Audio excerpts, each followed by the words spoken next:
Like ಮಾಡಿ, share ಮಾಡಿ, subscribe ಮಾಡ್ಕೊಳ್ಳಿ. Good evening friends. ನಾನಿವತ್ತು ಬೇಲ್ಪುರಿ ಮಾಡ್ಬೇಕು ಅಂದ್ಕೊಂಡಿದ್ದೀನಿ. ಹೇಗೆ ಮಾಡೋದು ಅಂತ ನೋಡೋಣ. ಏನೇನು ಬೇಕಂತ ನೋಡಿ. ಒಂದು ಈರುಳ್ಳಿ, ಸ್ವಲ್ಪ ಕಡಲೆ ಬೀಜ ಹುರಿದಿಟ್ಕೊಂಡಿದ್ದೀನಿ ಎಣ್ಣೆಯಲ್ಲಿ, ಒಂದು ಕ್ಯಾರೆಟು, ಕೊತ್ತಂಬರಿ ಸೊಪ್ಪು ಮತ್ತು ಸ್ವಲ್ಪ ಲೆಮನ್ನು, ಒಂದು ಟೊಮೊಟೊ, ಸ್ವಲ್ಪ ಉಪ್ಪು ರುಚಿಗೆ ತಕ್ಕಷ್ಟು, ಪುರಿ ನೋಡಿ ಇಷ್ಟು ತೊಗೊಂಡಿದ್ದೀನಿ ನಾನು. ಈಗ ಸ್ವಲ್ಪ ಬೆಲ್ಲದ ಪೌಡ್ರು, ಸಕ್ಕರೆ ಹಾಕ್ಕೊಳ್ಬೋದು, ನಾನು ಬೆಲ್ಲದ ಪುಡಿನೇ ಹಾಕ್ಕೊತಾ ಇದ್ದೀನಿ ಸ್ವಲ್ಪ ಟೇಸ್ಟಿಗೆ. ಈಗ ಪುರಿನ ಹಾಕ್ಕೊತಾ ಇದ್ದೀನಿ. ಈಗ ಲೆಮನ್ನು ಹಾಕ್ಕೊತಾ ಇದ್ದೀನಿ. ಎಲ್ಲ ಒಟ್ಟು ಕಲಸಿದ್ರೆ ಆಯಿತು. ಎಲ್ಲನೂ ಹಾಕ್ಕೊಂಡು ಸ್ವಲ್ಪ ಟೇಸ್ಟಿಗೆ ನೋಡಿ ಈ ಥರ ರೆಡಿ.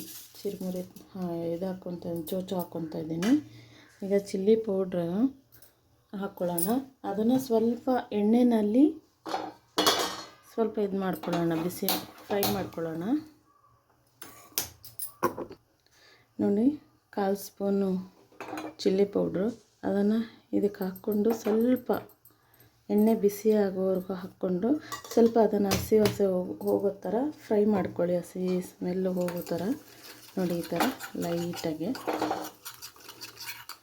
ಅಷ್ಟೇ. ಈಗ ಇದಕ್ಕೆ ಹಾಕೋಣ. ಸ್ವಲ್ಪ ಆಯಿಲ್ ಹಾಕ್ಕೊಂಡು ಹಿಂಗೆ ಬಿಸಿ ಮಾಡಿಕೊಂಡು ಇದಕ್ಕೆ ಹಾಕೋಣ. ಈಗ ಇದನ್ನು ಮಿಕ್ಸ್ ಮಾಡೋಣ.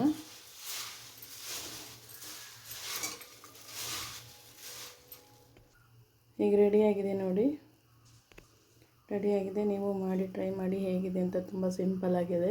ನೀವು ಮಾಡಿಕೊಂಡು ಹೇಗಿದೆ ಅಂತ ಕಮೆಂಟ್ ಮಾಡಿ.